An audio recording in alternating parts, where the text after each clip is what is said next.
Com a desintegração do Império Carolíngio, um novo poder surgiu no mundo latino. Do Ducado da Normandia, os normandos tornaram-se líderes da cristandade. Curiosamente, os cruzados descendiam dos vikings pagãos que atormentaram a França por gerações. Tudo começou com um chefe nórdico, um seguidor de Odin, Rollo, um navegador vindo da Escandinávia.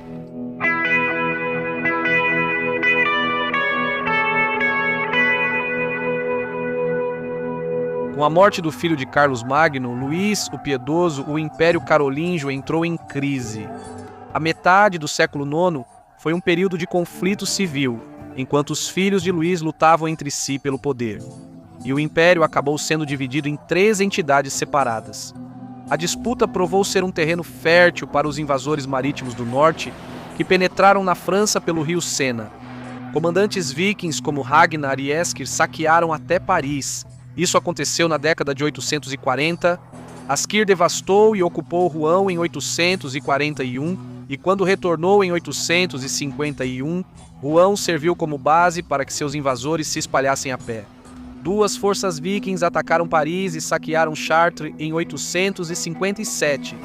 Hastings, que depois enfrentaria Alfredo, o Grande, na Inglaterra, fez incursões pelo rio Sena em 858. O governo carolíngio estava cada vez mais incapaz de lidar com esses ataques devastadores. Os nórdicos conheciam bem a situação no outrora poderoso império de Carlos Magno. O colapso da legitimidade carolíngia fez com que governadores locais deixassem de obter a autoridade do rei, tornando-se senhores autônomos por mérito próprio. O povo buscou proteção com os condes regionais, que passaram a fortalecer suas bases de poder em áreas específicas. A violência dos vikings simplesmente quebrou o antigo sistema imperial, e os condes começaram a trabalhar para garantir a lealdade dos guerreiros locais, dando início à relação feudal. A Igreja Carolíngia recusou-se a cooperar com o rei, e Carlos o Calvo não podia contar com sua riqueza para financiar as tropas. Empobrecidos e incapazes de formar exércitos eficazes, os reis carolíngios foram reduzidos a publicar decretos impotentes, o crime era desenfreado e o monarca emitia proclamações. Ladrões deveriam ser advertidos com amor cristão a se arrepender, e a punição aplicada aos culpados conforme os oficiais locais lembrassem. À medida que as coisas pioravam, os reis chegaram a pedir que os oficiais reais jurassem solenemente que eles próprios não recorreriam ao roubo e ao saque. Enquanto isso, a violência dos vikings tornou grande parte do noroeste inabitável. Os líderes nórdicos, Hastin e Bjorn, devastaram tanto a península de Cotentin que ela se tornou uma terra deserta, saída das brumas das lendas nórdicas. Um homem chamado Rollo surge e começa a desempenhar um papel importante nesses eventos do final do século IX. Dudo, um dos primeiros cronistas dos normandos, registra que Rollo era um dinamarquês, expulso de seu país natal junto com outros jovens guerreiros considerados uma ameaça pelo rei dinamarquês. Rollo então tomou o mar e começou sua carreira como saqueador viking. Rollo formou um vínculo com Guthrum, o chefe viking que governava a Anglia Oriental. Guthrum havia abandonado sua vida de pilhagem. Após ser derrotado por Alfredo, o Grande, na Batalha de Edington, Guthrum foi batizado, adotou o nome cristão de Athelstan e manteve seus tratados com o rei Alfredo. Dudo escreve que Rollo e Guthrum, ambos de origem dinamarquesa, tornaram-se aliados próximos. Nenhuma região produz homens extraordinários e tão habilidosos nas armas quanto o reino dos dinamarqueses, disse Guthrum. Talvez por influência de Guthrum, Rollo começou a perceber o sucesso que poderia alcançar, não saqueando os cristãos, mas formando alianças com eles. O relato de Dudo sobre Rollo, embora envolvente, não é incontestável em nossas poucas fontes sobre o misterioso viking na saga de Harald Cabelos Belos de Snorri. Rollo é norueguês, não dinamarquês, e é descrito como sendo tão grande que nenhum cavalo conseguia carregá-lo. Por isso ele é chamado de Rollo, o andarilho. Então, a figura fundadora dos normandos, o cavaleiro supremo do século XI, é retratada aqui como um homem que não tinha utilidade para cavalos. Rollo saqueou a França com a mesma brutalidade que qualquer outro chefe nórdico. Em algum momento, entre 876 e 886, Rolo comandou seus vikings até a cidade francesa de Rouen. Os francos, que defendiam Rouen, lutavam a cavalo, mas Rolo estava determinado a neutralizar essa vantagem. O estratagema que ele criou pode ser considerado um prelúdio apropriado para a famosa astúcia dos normandos. Ele ordenou que sua tripulação viking cavasse buracos entre o rio Sena e as muralhas da cidade, depois escondidos com grama. Na batalha, os vikings fingiram recuar para os navios. Os francos perseguiram a cavalo, momento em que caíram direto na armadilha preparada pelos nórdicos. Rollo e seus homens então entraram em Rouen sem oposição. Em 911, o rei Carlos o Simples convidou Rollo para a mesa de negociações. O historiador Roberto Ferguson diz que Carlos reconheceu formalmente o direito de Rollo governar uma grande área do noroeste da França, descrita de forma direta como frequentemente devastada por Rastine e por você. Em troca, Rollo e seus nórdicos se converteriam ao cristianismo e ajudariam Carlos na defesa de seu reino. O pacto foi selado por um casamento entre Rollo e a filha de Carlos, Gisla-Dudo. Inclui duas anedotas que enfatizam o ideal do guerreiro viking independente e orgulhoso.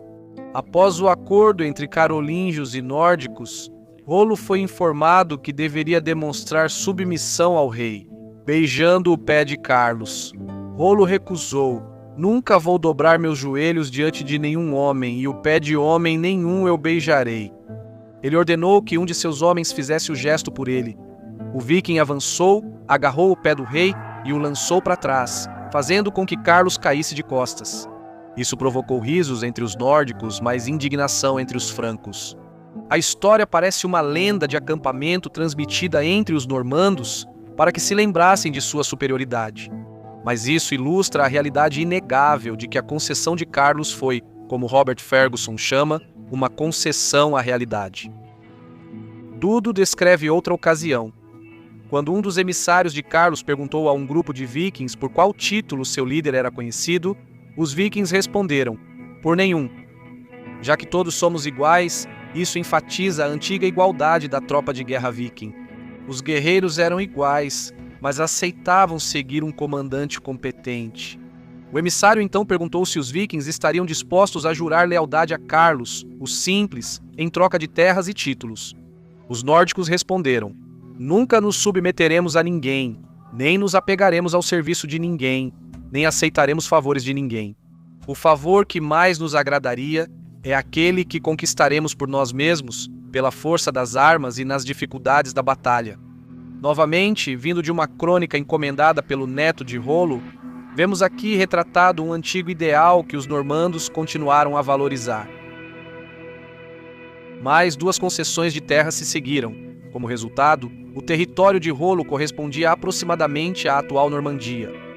Uma carta de 918 descreve a concessão como sendo feita a Rollo e seus companheiros para a defesa do reino. Parece estranho resolver o problema do banditismo crônico entregando território a um saqueador, e ainda assim o Tratado de Carlos com Rollo parece ter alcançado esse objetivo. Roberto Ferguson compara a concessão da Normandia ao Acordo de Alfredo, o Grande, com Guthrum. Em ambos os casos, um governante cristão procurou neutralizar um inimigo legitimando seu poder e trazendo-o para o seio cristão à sua maneira. Ambos tiveram sucesso. Após Rollo tornar-se duque da Normandia, cessaram os ataques vikings pelo Sena. Rollo garantiu isso, uma região volátil foi estabilizada e Paris ficou protegida. Em 923, Rollo e seus homens lutaram ao lado dos carolíngios em uma campanha militar liderada pelo rei Carlos. Enquanto isso, segundo Dudo, Rollo dividiu a terra entre seus seguidores por medida e reconstruiu tudo o que foi abandonado, restaurando e reabastecendo o local. Com seus próprios guerreiros e com povos vindos de fora, Rollo parece ter levado a sério seu papel como homem do rei e trabalhou para restaurar a lei e a ordem na Normandia. Não sabemos como Rollo administrou, se é que podemos chamar assim. Se ele governou mais como um chefe viking ou como um conde franco, talvez em algumas partes ele tenha sido ambos. Há indícios de que ele governou basicamente como autocrata franco. Ele promulgou leis que tornavam roubo e violência puníveis com morte, punição bem mais severa que nas terras carolíngias. Isso prenuncia o destino da Normandia, que se tornaria a região mais bem organizada da França. Rollo decretou que ferramentas agrícolas ficassem no campo à noite. A esposa de um fazendeiro escondeu as ferramentas do marido e denunciou como roubadas. Rollo trocou o equipamento do homem e começou a investigar o roubo. No entanto, quando o duque descobriu o que realmente havia acontecido, ele mandou açoitar a mulher até que ela confessasse. Por fim, o marido admitiu que sabia da verdade o tempo todo. Rollo proferiu 2 condenações. A primeira, de que você é o chefe de uma mulher e deveria tê-la repreendido. A segunda, de que você foi cúmplice do roubo e não quis revelá-lo. Tanto o homem quanto sua esposa foram enforcados. Dudo afirma que esse desfecho desestimulou tanto os furtos futuros que a Normandia permaneceu livre de pequenos crimes por 100 anos. Dudo também relata que 2 guerreiros do rei Carlos visitaram a esposa de Rollo, Gisla. Gisla recebeu os 2 homens em particular, e depois disso surgiram rumores de que Rollo não consumara o casamento. Suspeitando que eles fossem responsáveis, o duque os executou no mercado público de Rouen. Hoje, muitos questionam a validade da conversão de Rollo ao cristianismo. Certamente, sua conversão teve uma dimensão política.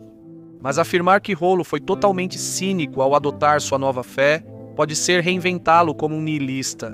Vikings modernos se fascinavam pelo sobrenatural, assim como suas mães. Uma divisão entre a concepção do divino de Rollo e a de seus parceiros francos, ele pode ter se percebido como tendo algum tipo de dupla lealdade. Dudo, previsivelmente, retrata Rollo como totalmente sincero em sua conversão, mas outros cronistas não têm tanta certeza. Adamer de Chabon, escrevendo cerca de 100 anos após a morte de Rollo, descreveu os últimos dias do governante como um período de loucura religiosa, no qual Rollo, o pagão, lutava contra Rollo, o cristão. Ao perceber que estava morrendo, Rollo ficou apavorado com a ira de Thor e Odin, e ordenou que 100 prisioneiros cristãos fossem sacrificados para apaziguar a fúria dos deuses antigos. Mas o governante enfermo logo temeu que Cristo o condenasse ao inferno, e por isso distribuiu grandes quantidades de ouro e riquezas às igrejas do reino. Dudo jamais teria lembrado desses incidentes desconfortáveis, e é possível que o relato de Adamer seja exagerado ou falso. Mas Roberto Ferguson diz que a história oferece uma visão rara e convincente das tensões violentas que podiam surgir quando homens devotos mudavam o objeto de sua devoção. Por uma questão de conveniência política, no caso de Rollo, elas pareciam ser de partir a mente. Alguns seguidores de Rollo recusaram-se a se converter ou voltar às crenças antigas após o batismo. Temos uma carta do século X, escrita pelo arcebispo de Rouen para um colega, pedindo conselhos sobre como lidar com convertidos pagãos apóstatas. Arqueólogos também descobriram sítios de sepultamento vikings do século X na Normandia. Eduardo Gibbon insiste que, em poucas gerações, a conversão foi genuína, e os filhos dos vikings de Rollo esqueceram Thor e Odin e abraçaram completamente a fé em Cristo. R. Alan Brown diz que o renascimento religioso na Normandia começou quase imediatamente e que foi liderado principalmente pelos duques. O sucessor de Rollo, Guilherme Espada Longa, refundou o mosteiro de Jumièges por volta de 940 e desejava tornar-se monge lá ele mesmo. Seu filho, Ricardo Sem Medo, restaurou a abadia de São João em Rouen. A vida monástica foi central no renascimento religioso normando. Desde cedo, os normandos se identificaram com a ideia dos monges como guerreiros espirituais, engajados em uma batalha perpétua contra as forças das trevas. Por meio da oração incessante, o monge e o cavaleiro tornaram-se os 2 braços do Estado normando. E no século XI, as abadias da Normandia se tornariam os centros mais poderosos do cristianismo ocidental.